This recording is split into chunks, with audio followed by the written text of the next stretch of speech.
Well, a guitar is a good place to start, Billy. When you look at a guitar, by this many years after you first started to play, it just must feel like part of you. Oh yeah, it does. This one here feel like I was born with it, but because I play any other kind, I still don't. This one here is my number one. And the first guitar I ever owned was a 1958 Les Paul Jr. Then when I went from that to 1959, we went to California, and Hank Ballard took me to Fullerton to meet Leo Fender. So Leo Fender gave me a Stratocaster guitar. From the actual man himself. Right, yeah, right. I wish I had kept it. Of course, like your Martin. Yeah. You've been playing now for so many years. Is it still as fresh and as exciting to you? Or is it just kind of now just sort of what you do? I mean, you still excited by music as you used to be? Oh yeah, very, very much so. It's just something about it. When I'm not doing it, it's different. But when I go someplace to play, that feeling comes back automatically. Yeah. It's funny. There's only 12 notes, and yet we keep finding new ways to put them together, and right. It seems endless, doesn't it? After all these years. Yeah. And I think what made me start, like I said, when you asked me about the feedback. Now what? Yeah, tell me that story. Like I was playing at a place called Earl's Lounge. It was on Jefferson, just before you get to the bridge going to Belle Isle. In fact, the building is still there. But anyway, I was playing there, and all of a sudden I jump off the stage, and I'm just doing my little thing in on the floor of the place, you know. And I hit a note. It was on the B string. You even remember the string? Yeah, it was on the B string. I hit that note, and I took my hand away. I didn't plan to do it, but I did it. And the note was still going. And then I said, "Oh my goodness," you know. Then I start, you know, just messing with that sound.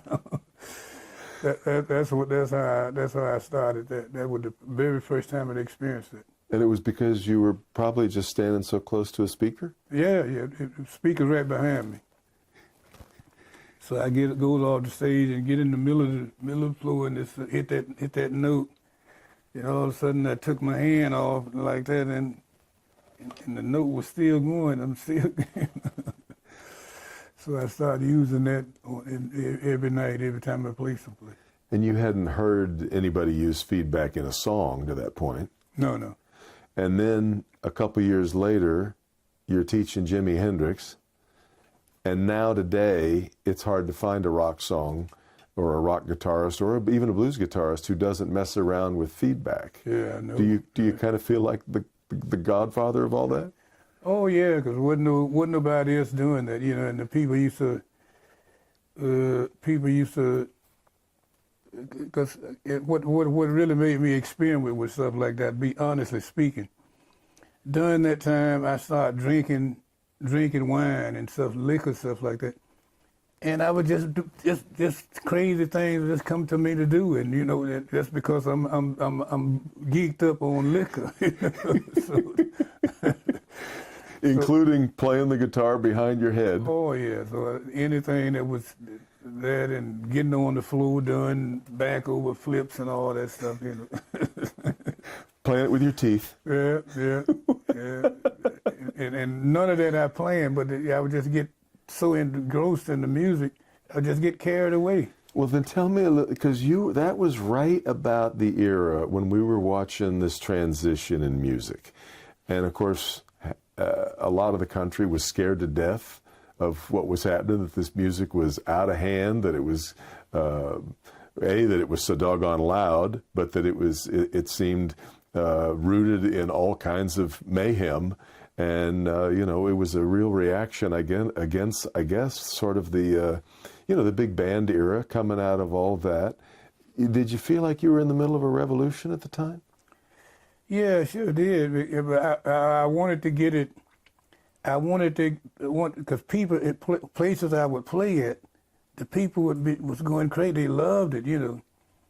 But when I go to people like to record and stuff like that, they didn't, you know, that way. And the first person that I knew that really turned it down was when I went to, I started out with Berry Gordy, before Motown. But anyway, I would show him the stuff like that, and he put his hands up to the ears sometimes. Oh, stop, man, I can't do nothing with that, you know. Because it's something people hadn't said, and he was right too, because you know there wasn't a market for it. But I was trying to get it, you know. Jimmy the one got it done when he went to England. Mm-hmm. When he went to England, the people accepted it over there, but they didn't hear.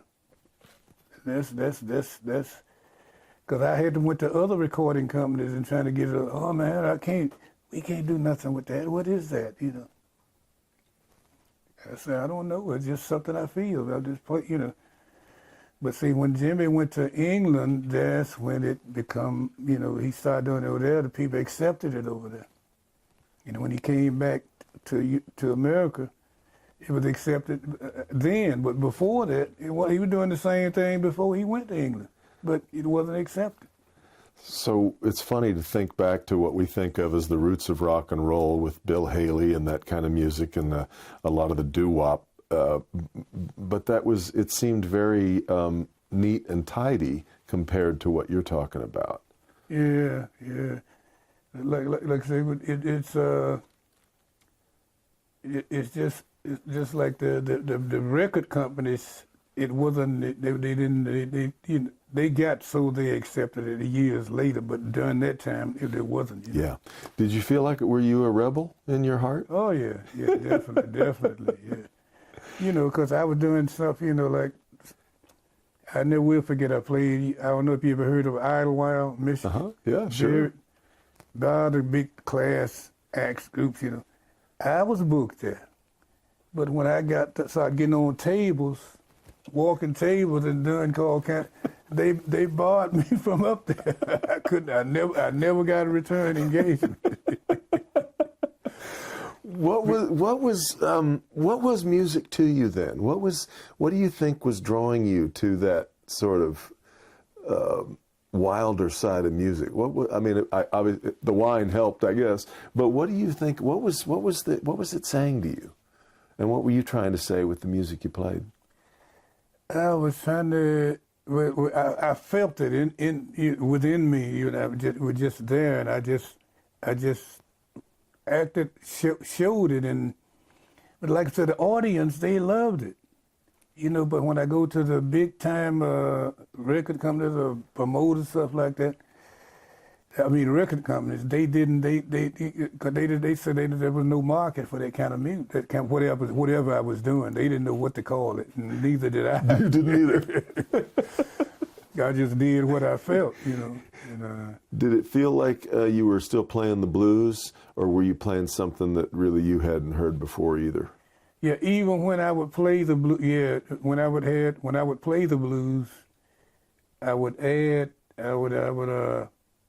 just seem like I was just coming into my body and then putting it into the guitar, and I just could hear when I felt I was just feeling and like I said, hit certain notes, and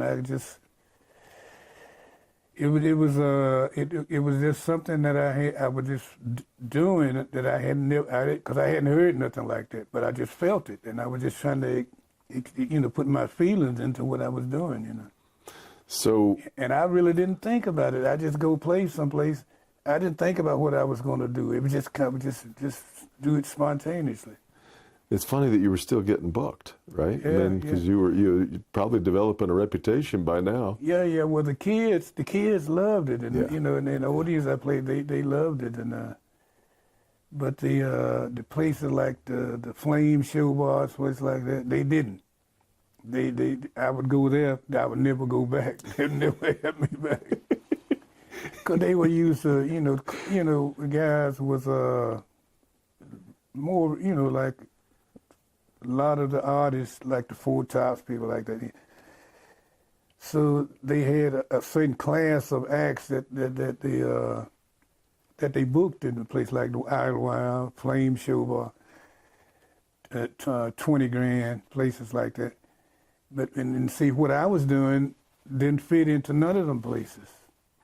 They didn't have nobody getting on tables and doing flips and all that kind of stuff, getting on the floor and crawling with it.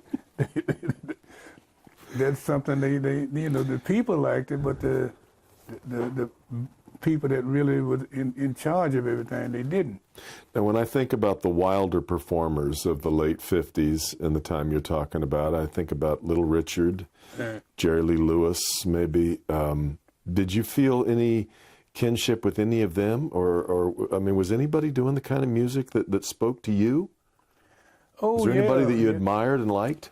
Oh, yeah. Well, Little Richard and... But when it got to even more was Jerry Lee Lewis, and him and I are friends to this very day. We met in 1959, and we hit it off right away, and it never changed. But I had the greatest respect for him, because when I was coming up, before I even met him, I used to do his song, Whole Lot of Shaking Going. That was one of my favorite songs. And I finally met him, and we become friends, lifetime friends. Yeah. Yeah, he was kind of an outcast for a long time too. Yeah, he was. Right? Yeah, sure was, because he was doing things that nobody else was doing. Yeah. Now you could have. I mean, you knew Barry, you knew a lot of what was going on in the Detroit scene. My hunch is you could have just gone along to get along, right, and just kind of played what was popular at the time. Right, which I did to a degree. I did, but I always wanted to do what I wanted to do. Like I would play, because I could play all kind of music. But when I come to doing the stuff that I wanted to experiment, they didn't want to hear it. Yeah. And but I could play behind any. I used to back up anybody. Like I started out backing up the Motown before there was a Motown. Before the Funk Brothers, right? Yeah. Right. The Funk Brothers come along after, because me and Barry, I started working with him in about 58, going into 59. Hank Ballard and the Midnighters come through town in 59. That's when I left and went with them. Yeah. Did you think what you were playing was blues, rock and roll, something completely? What did it have a name to you? No, it really didn't. I didn't know what to call it. I didn't have a name, but it was just something I just felt, I just felt so. But like I said, when I come from Detroit, from Mississippi to Michigan, I started hearing groups sing, like the Billy Ward and the Dominoes and Clyde McFadden, and I took the blues. I grew up with the blues and the country. But I started listening at it, so I developed a different type of chord structure. But I still, when I do my own thing, go do a show, I would add the feedback and all that stuff. It was just natural, And I don't know what you call it, but I know Barry didn't like it. He put his hand up and I can't. But when I back up, it'd say Smokey Robinson or people like that. I knew I could play all that kind of stuff, Yeah. And in fact, I even did country gigs. So I played, doing Hank Williams and stuff, that. But my roots was that wild thing. I loved it, and it. Wild thing, I think I love you. Yeah, and it had no name, but it's just like I just felt it, I just felt it. Yeah. So tell me the story about you're in Washington. Give me the Jimi Hendrix, how that happened. Washington. Yeah. We were playing at a place called the Eagle Auditorium, which at that time most all of the rock and roll acts and rhythm and blues acts, when they go to Seattle, they usually go to the Eagle Auditorium.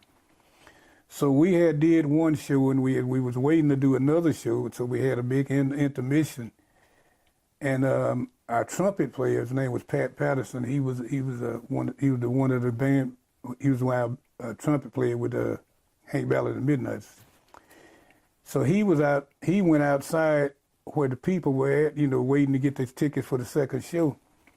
So Jimi Hendrix went to him and told him, he said, I want to meet the guitar player, So Pat come and told me, he said, man, it's a guy that want to meet you, I said, guy, he said, yeah, I said, well, man, I ain't got time to meet no guy. Look at all these women in there. I'm trying to find a girl for the, he said, okay. Then he left. Minutes later, he came back. He said, man, come and say this guy, he every time he see me, he say he want to meet the guitar player, I said, man, what did I tell you? I ain't got time to no guy. This happened 3 times, and the 3rd time, he was mad. He was using some of the most foul. Like, man, come talk to this. And I said, okay, calm down, man. So we went up to the front. We opened the door, and Jimmy was standing there, So and I'm looking him straight in the face, He had a real warm smile on his face, So I took him by the hand, shook his hand, told him, come on in, So he thought he was going to have to get a ticket for the second show. I said, no, stay back here with me, So he stayed through the whole show, backstage with me, Then he wanted to know about the guitar, and I had the same guitar that Leo gave me, Stratocaster. And I told him all about it, and let him put it in his hand, and he's messing, And that's how we really met, and we was going to be in the area, in the Seattle area, for about a week. And he asked me, would I come by his house and meet his father? So I did, and I spent almost every day during the week we were there with him at his house, and showing him different stuff, and letting him see. And that's what stole him on the Stratocaster. He made the Stratocaster more famous than I did. And was that his introduction to playing with feedback? Yeah. Well, he was asking me about that. Because he was wondering how did I do it. I couldn't tell him. I said, I don't know. I just do it. I just I couldn't explain it. Because like I say, but he got that because he watched the whole show, and then I spent a lot of time with him. Even after that, I ran across him again. He moved to Atlanta, and I was stationed at Fort Hood, Georgia. And I would go to Atlanta the weekend. I'd be with him every time he'd see me. He'd be running with the guitar. He'd be like, come on, show me this, show me. So that's how our friendship began. Could you wait? Fort Hood's in Texas. Fort Benning, Georgia. No, Fort Hood.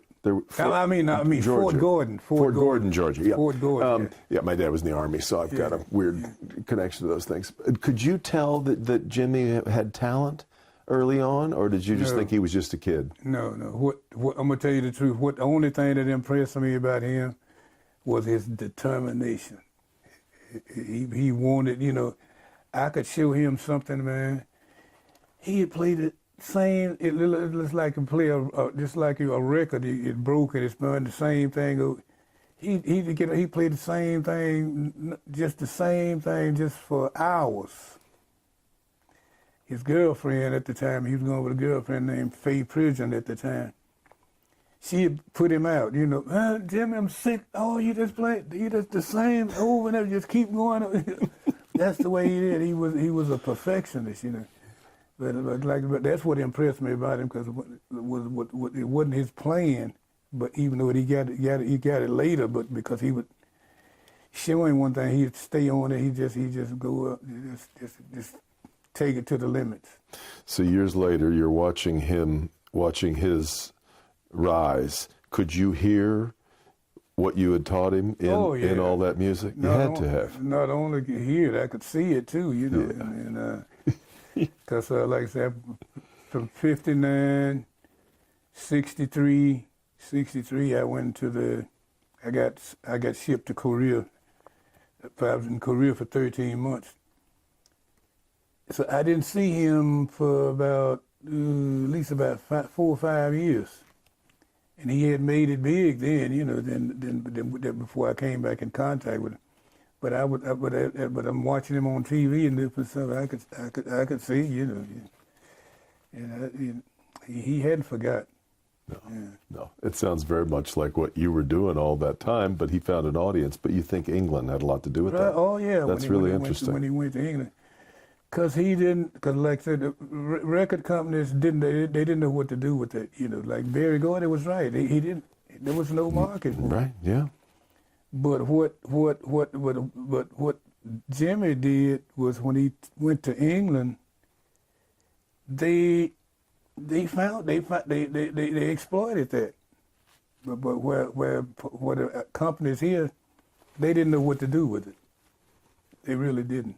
He had to make it over there for it to work over here. Right. That's really interesting, isn't it? Yeah. So it must have, when you heard he had died, must have just about killed you. Oh yeah, because I never will forget. I was living in Harlem, New York at the time. I was living on 110th Street, and I was getting ready to go downtown. So I went to the 8th Avenue subway.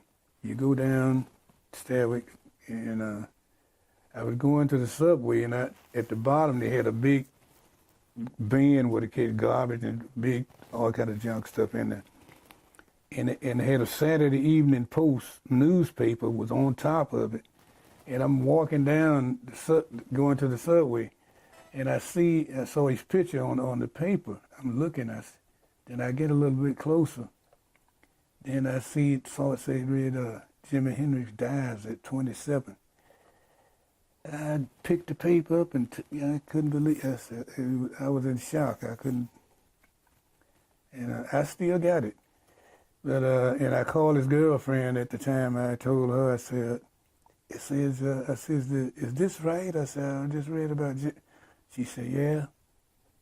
Said he's gone, you know. Yeah. Yeah, but we had so much planned, you know, to do. Since I had wrote a song for him, and we were supposed to do that. But he called me just before he went to England, and he called and told me, he said, I'm sorry we didn't get a chance to do the song before. He said, but I got to go to England and do a tour over there. When I get back, we'll get it done. That was the last time I talked to him.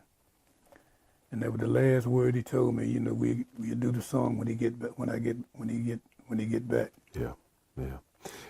He, of course, influenced every rock guitarist who has played since and today.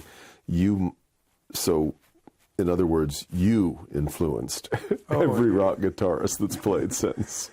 Yeah, because he wanted to meet me so bad, like I said, Pat Patterson 3 times, but like I said, during that time I was wild about girls and stuff like that, and you know, I just want to meet a lot of beautiful girls with that. I said, I ain't got time to what I want to meet a guy for, you know. So, aren't you glad you made time for him? Oh yeah, yeah. But when I first opened the door and he's standing there, we come face to face with each other. You know, right away I took to him right away because he had a big warm smile on his face, and you know. Yeah. And I took him he sit in the dressing room with me to the whole show, you know. Yeah. Now, I mean, I don't know how many young musicians you've mentored over the years. He was I'm sure he was, I know he wasn't the only one. In fact, now you've got a 14-year-old. Oh, yeah. Your harmonica and guitar player that you're still teaching music. Oh, yeah. Well, Mighty Michael, I saw something in him that you don't see every day. I picked up on it right away, and you know, because I was just saying, how in the world what is sound coming from a little kid like that? I mean, because he was blowing stuff that he wasn't supposed to be playing, but he was. So that's what took me to him right away.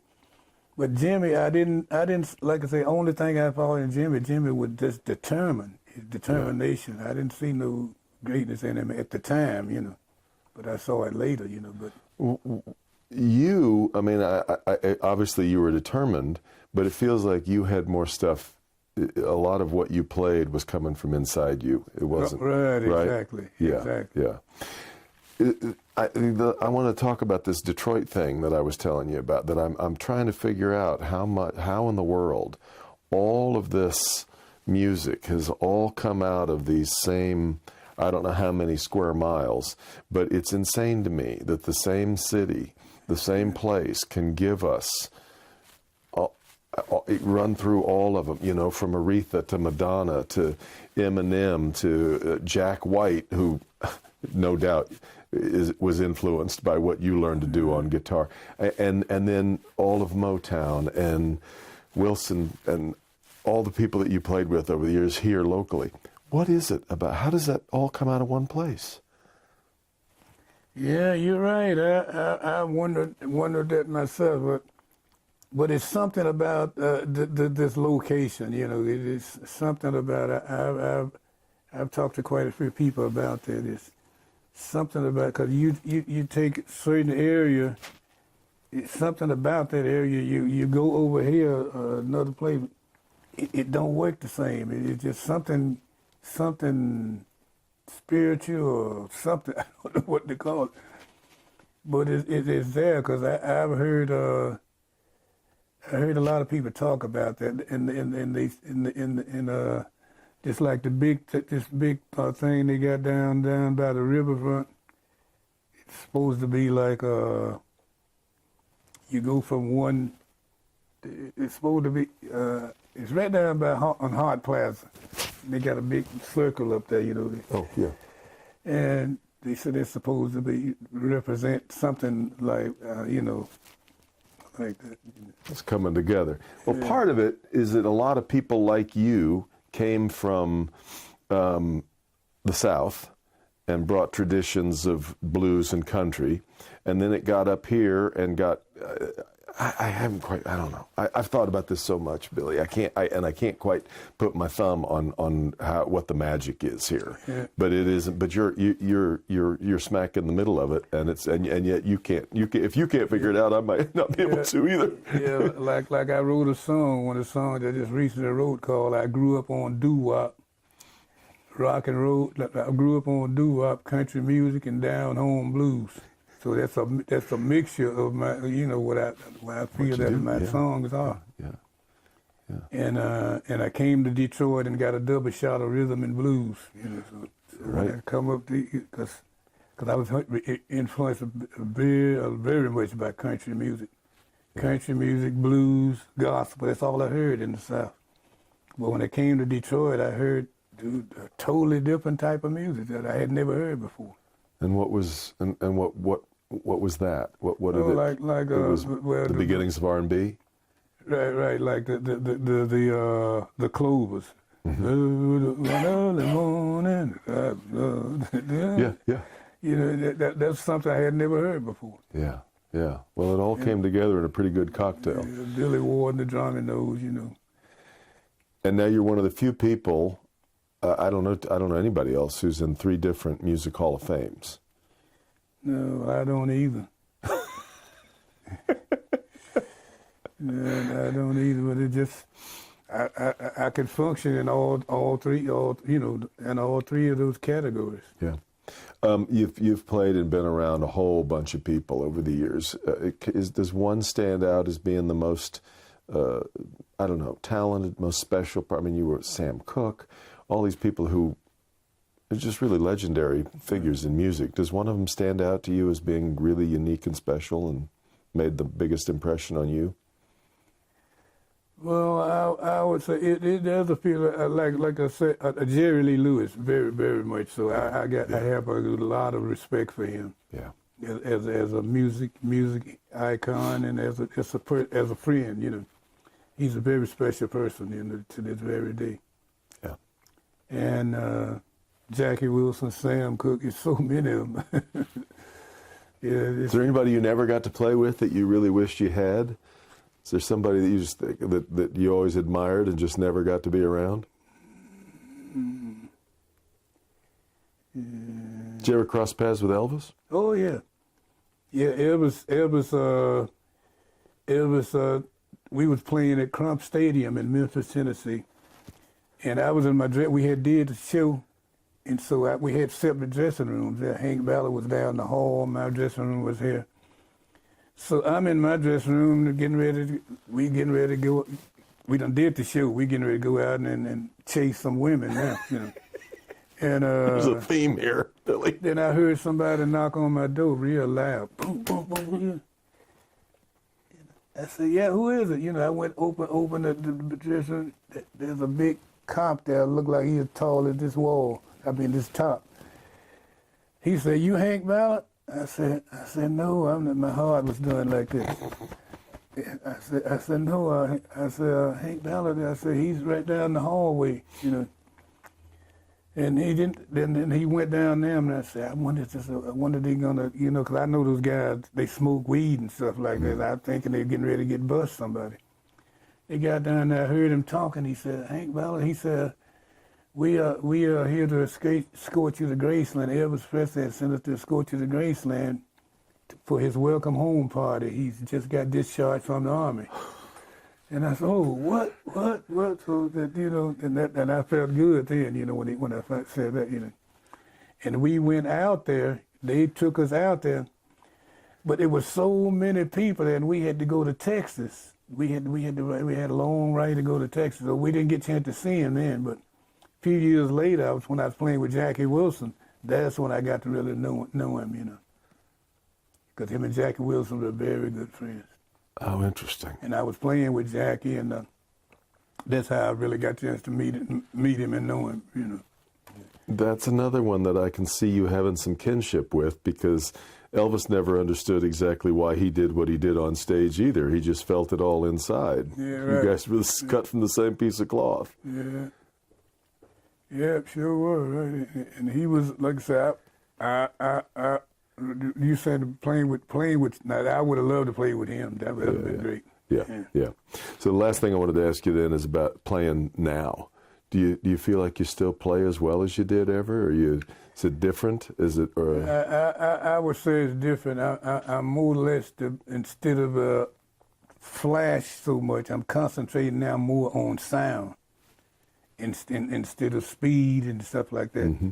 You know, because I can't. I had to slow down, you know, because you get older, you know. Not playing with your teeth anymore? Oh no.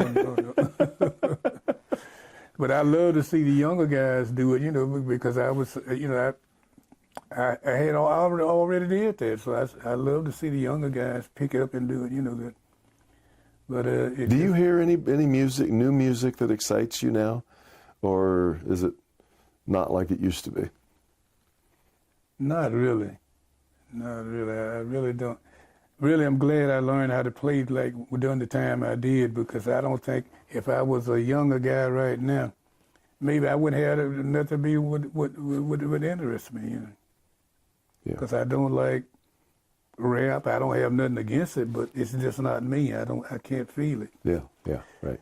And but see the stuff I do when I do all this stuff, like I said, I just hit one note and stuff like I just feel, you know, there's something in here just. That's the only way I can describe it. See, and you're how old now? You're 84. 84. Yeah.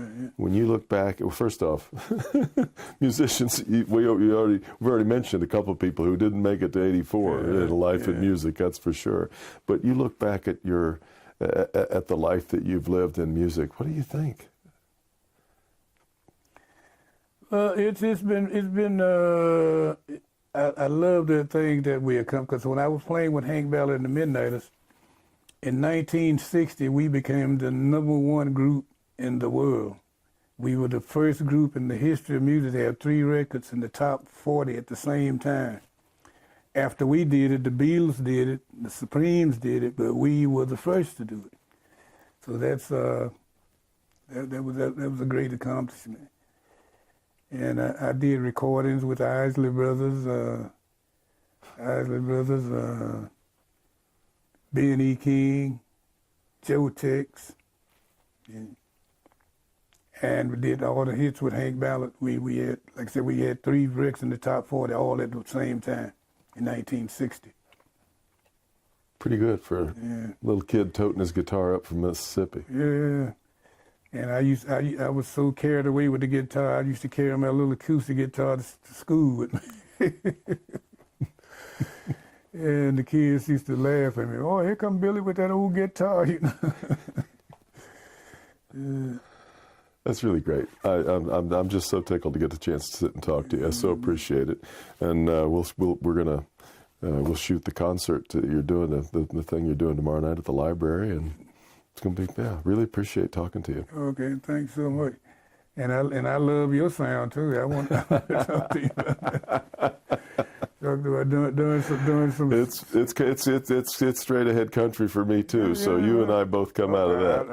I love country. Yeah, that's great.